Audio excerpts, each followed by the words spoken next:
Conférence du père Marc Lambré à Naïm, le 15 octobre 2005, sur le thème suivant: Dieu a-t-il des préférences?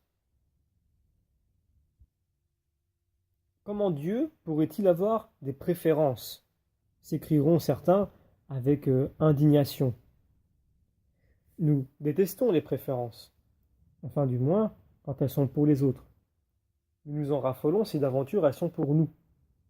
Ainsi, les enfants ont horreur des chouchous qui ne sont pas eux-mêmes. Or, les chouchous sont forcément plus rares que ceux à qui ils sont préférés. Sinon, ils ne seraient pas vraiment des chouchous. Il s'ensuit logiquement que l'opinion majoritaire est contre les chouchous. On les déteste, d'autant plus qu'on voudrait bien être à leur place. Il faut quand même reconnaître qu'il n'y a pas que de l'envie dans cette réaction. Il y a aussi un certain sentiment de la justice. Il est clair que les préférences sont souvent injustes. De plus, fils de la civilisation occidentale moderne passée par la Révolution, malgré nos différences et nos oppositions philosophiques, religieuses ou politiques, nous partageons largement la passion de l'égalité par-dessus tout autre souci, notamment de liberté ou de fraternité, comme le notait finement Tocqueville. Nous pensons spontanément la justice comme égalité. Or, l'égalité n'est pas forcément la justice. Par exemple, donner à tous la même chose est moins juste que de donner à chacun ce dont il a besoin. De plus, donner à tous la même chose quand les uns ont peiné et les autres pas est ressenti comme incorrect.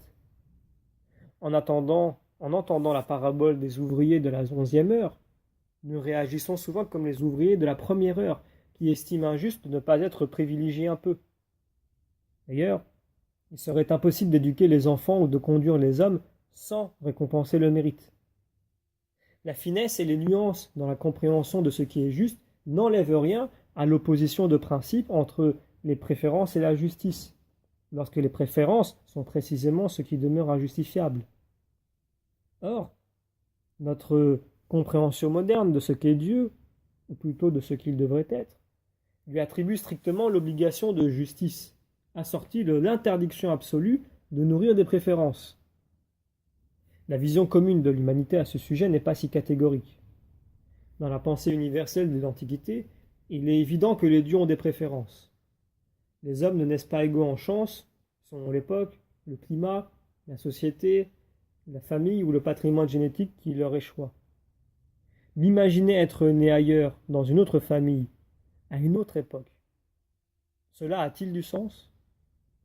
Non, car je n'ai rien indépendamment du fait que je sois né précisément quelque part, un certain jour. En dehors de cette naissance survenue dans l'histoire, le « je » que je suis est inconcevable. Si mes parents ne s'étaient pas rencontrés, je ne serais pas né, et donc ce « je » qui serait né ailleurs une autre fois n'a aucun sens. Comme il est raisonnablement impossible d'attribuer les chances de sa naissance au mérite personnel de celui qui naît, on les impute au hasard. Et parler de hasard ne signifie rien de plus que notre ignorance des causes, et donc ne calme aucunement l'angoisse des hommes devant la vertigineuse inégalité des chances au départ. Une angoisse qui s'aggrave de toutes les inégalités survenant encore dans la suite de la vie des uns et des autres. Faveur insolente ruisselant sur des individus indignes d'une part, accidents, maladies, catastrophes d'autre part, frappant des innocents de façon aveugle, selon la formule consacrée. Il faut bien, pense-t-on, que quelqu'un, quelque part, assume la responsabilité du malheur des uns et du bonheur des autres. C'est pourquoi l'on dit « chéri des dieux » ou « aimé de Dieu », l'homme à qui tout sourit, et maudit celui devant qui tout se dérobe. Ainsi, est ménagée aussi la possibilité qu'une sorte de justice mystérieuse préside à ce qui nous apparaît comme injustice dans l'inégalité des sorts individuels. Dieu, sans doute, préfère celui-ci ou celui-là aux autres, mais puisqu'il est Dieu, son amour doit être la justice suprême, au-delà de ce que nous pouvons en comprendre. Or, notre pensée occidentale moderne est radicalement sceptique à l'égard de cette supposition d'une mystérieuse justice supérieure, pieuse pensée de l'Antiquité devenue pour elle le type même de la supercherie religieuse destinée à maintenir les peuples dans la soumission envers tous leurs oppresseurs. En tout cas, que la justice soit conçue comme égalité ou comme rétribution proportionnée du mérite et de la faute. L'amour apparaît évidemment comme autre chose que la justice, car l'amour est par nature préférence injustifiable, parce que c'était lui, parce que c'était moi. Voilà l'explication de l'amour. L'amour ne se justifie pas, sinon ce ne serait pas l'amour. Non seulement l'amour ne se soumet pas à la justice, mais encore il la défie. Or, si d'une part, nous aimons la justice comme égalité, d'autre part, nous aimons non moins l'amour, allons-nous attribuer à Dieu l'un ou l'autre seulement? Et si nous ne renonçons ni à l'un ni à l'autre, dans quelle contradiction inextricable n'allons-nous pas le plonger? Quel déchirement!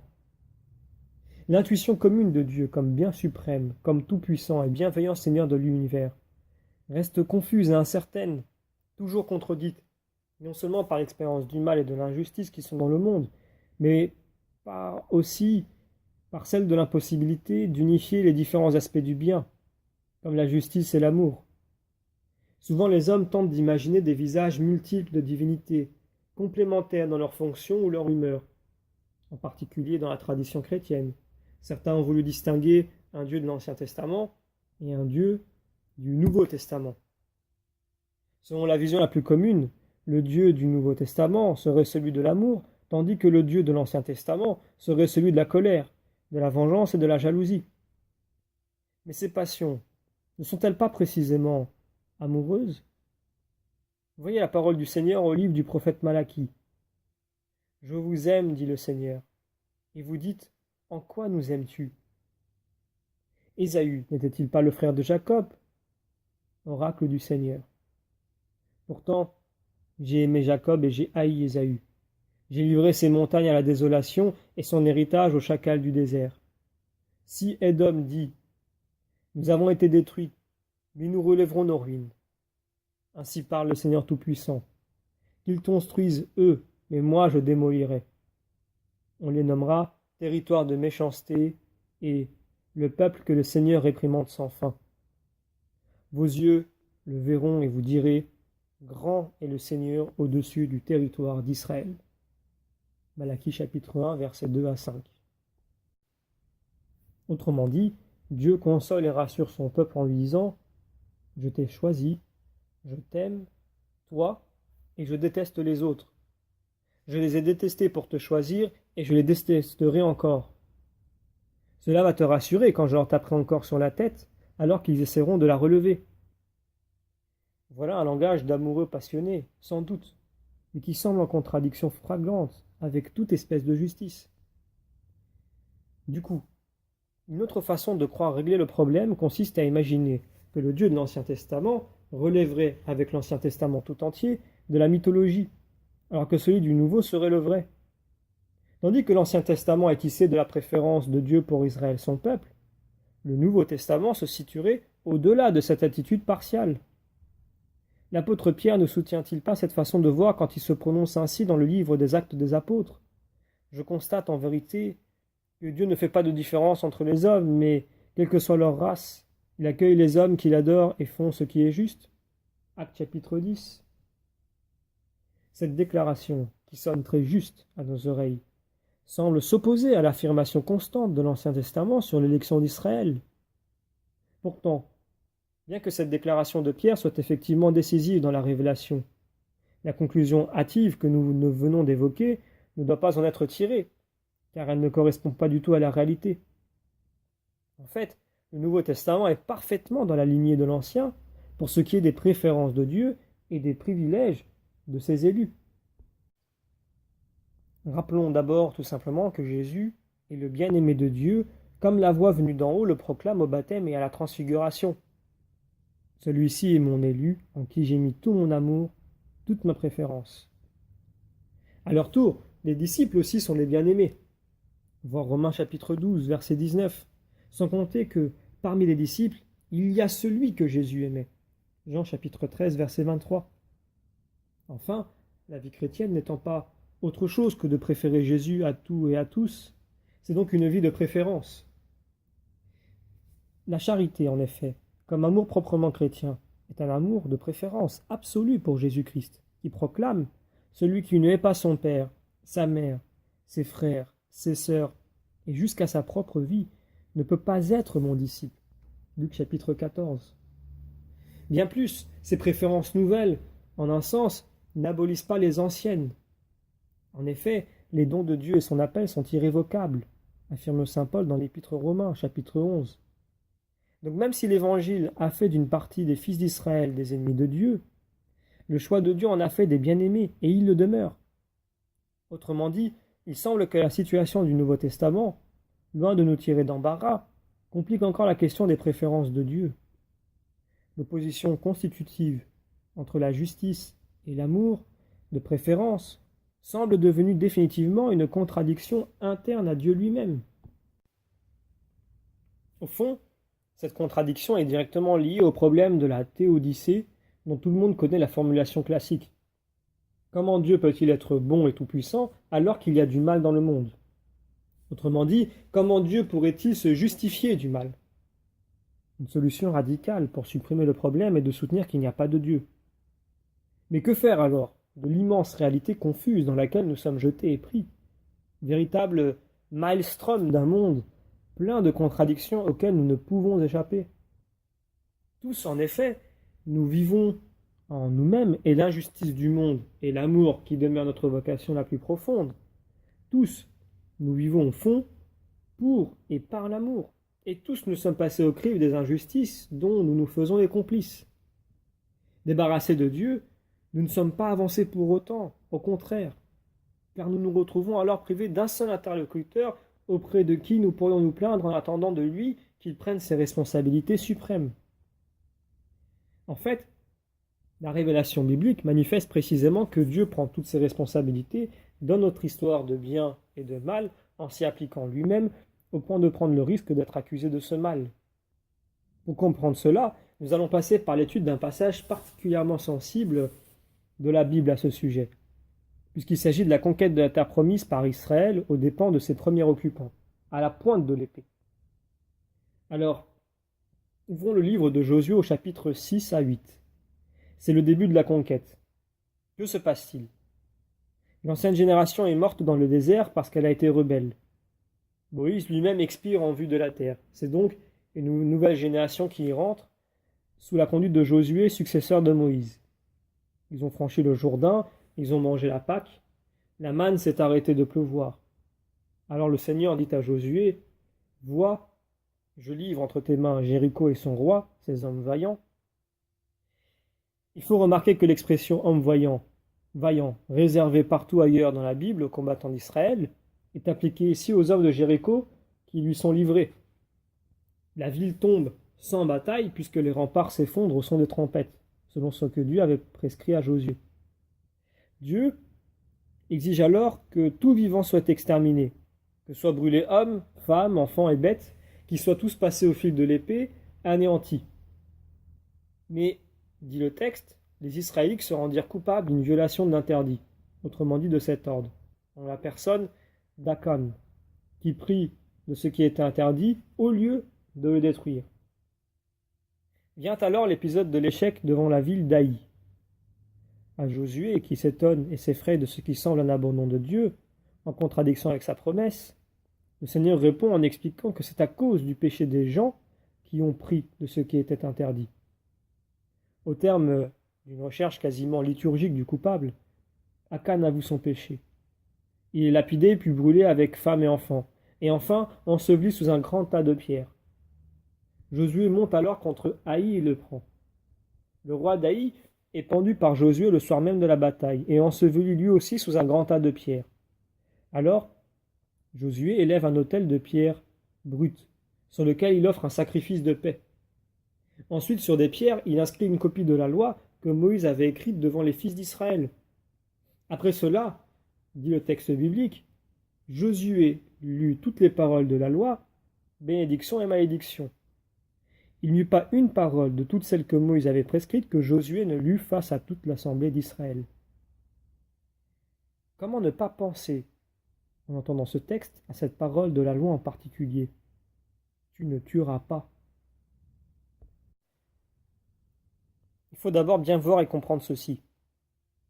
La tension extrême que nous ressentons en lisant ces récits de bataille et d'extermination de gens qui n'avaient rien fait de particulier pour mériter cela est présente dans le texte lui-même, qui porte en même temps le fil d'une histoire simplement humaine et les lignes de diverses interprétations de l'histoire sainte qui s'y joue. Précisons tout cela en distinguant chaque brin de la tresse que forme le texte actuel. Si l'on met entre parenthèses, dans le récit de la bataille d'Aï, tout ce qui mentionne Dieu, les ordres et les explications qu'il donne aussi bien que les prières et les questions que lui adressent les hommes, il reste le récit tout à fait logique et cohérent de l'attaque d'une ville par des assaillants qui se reprennent à deux fois et finissent par l'emporter. Josué, d'abord, mal conseillé par les deux espions qu'il a envoyés à Haï, n'envoie qu'un détachement de 3000 hommes pour prendre la ville censée n'abriter qu'une population peu nombreuse. Mais ils sont défaits et s'enfuient, au grand désappointement de tout le peuple. Ayant réfléchi, Josué monte une deuxième attaque, qui met à profit la déroute de la première pour faire tomber les gens d'Haï dans un piège. Sa ruse réussit à merveille. Il s'empare de la ville et la brûle. Quant au rôle de Dieu dans l'affaire, il apparaît différemment au niveau le plus apparent du texte, où le Seigneur commandite et dirige les batailles de son peuple Israël contre ses ennemis les païens, et au niveau plus caché de ce que suggère et évoque le détail des événements. Nous avons déjà relevé l'étonnante insistance du texte sur la lecture intégrale de la loi à la fin de l'épisode, attirant inévitablement l'attention sur la contradiction entre la conduite meurtrière et impitoyable du peuple de Dieu et la loi que lui a donnée ce même Dieu. En outre, Akan est donné apparemment comme l'unique coupable et responsable des malheurs du peuple. Mais en même temps, le texte suggère qu'il pourrait bien être qu'un représentant des coupables, celui qui a avoué après avoir été démasqué. Son exécution ressemble à un sacrifice rituel, à un holocauste puisqu'il est brûlé. Ce traitement double la lapidation qu'il subit logiquement. Mais cette lapidation elle-même se transforme en apothéose, puisque les pierres jetées sur lui viennent à former un grand tas, une sorte de tombeau magnifique. Le sort fait au roi d'Aï par la suite est étrangement parallèle à celui d'Akan.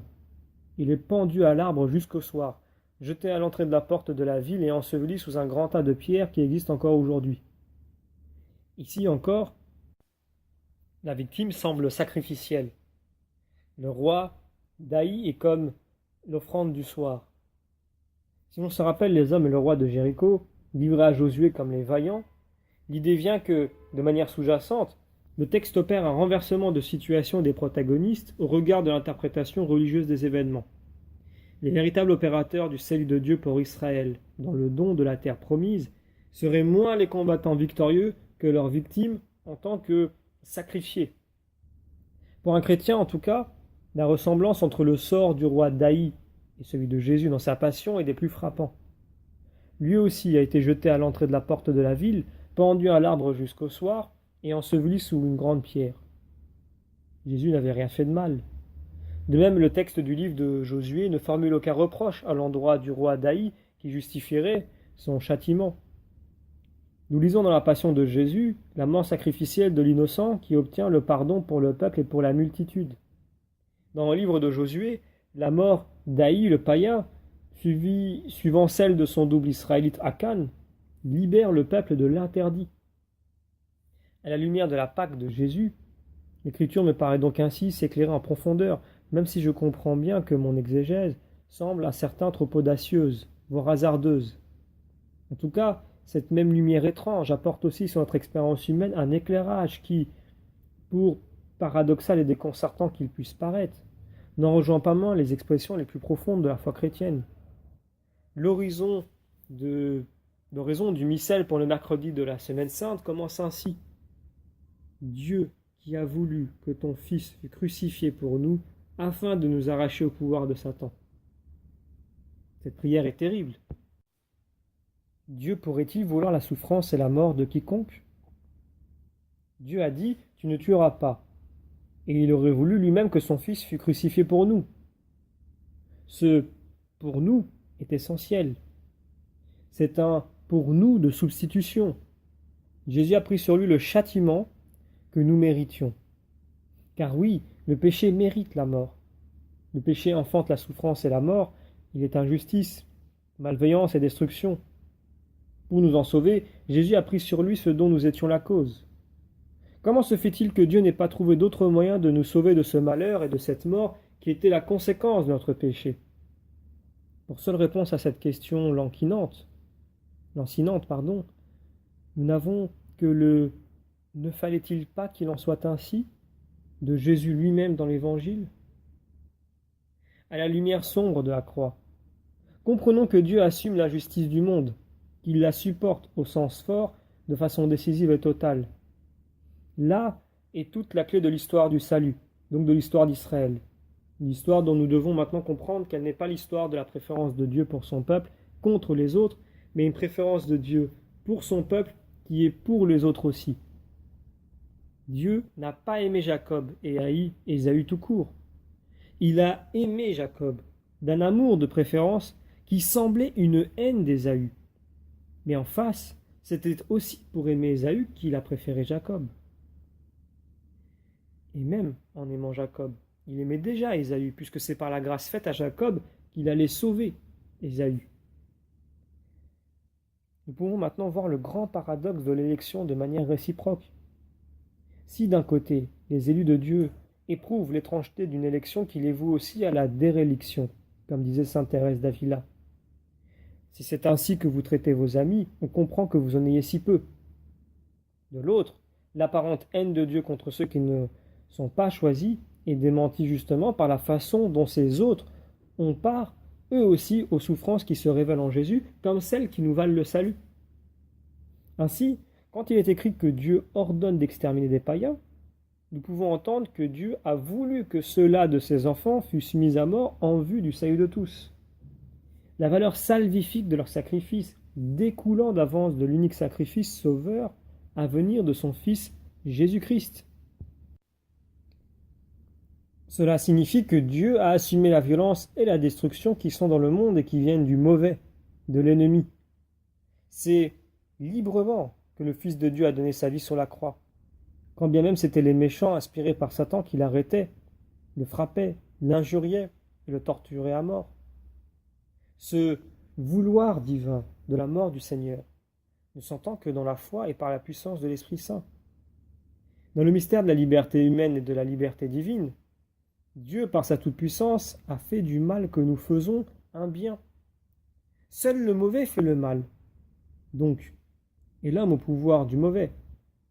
Mais Dieu assume ce mal et le retourne en bien. Ce mouvement est exprimé clairement par Joseph à ses frères lorsqu'il leur dit « Ne pleurez pas, vous avez voulu me faire du mal, Dieu en a fait un bien. » Dieu ne fait que du bien, il ne fait que donner la vie. Jamais il ne hait ni ne tue, il n'est qu'amour. Et pourtant, il assume la violence et le mal dans le monde, et même la haine du mauvais, de manière à retourner les œuvres du mauvais en les intégrant dans son plan de salut.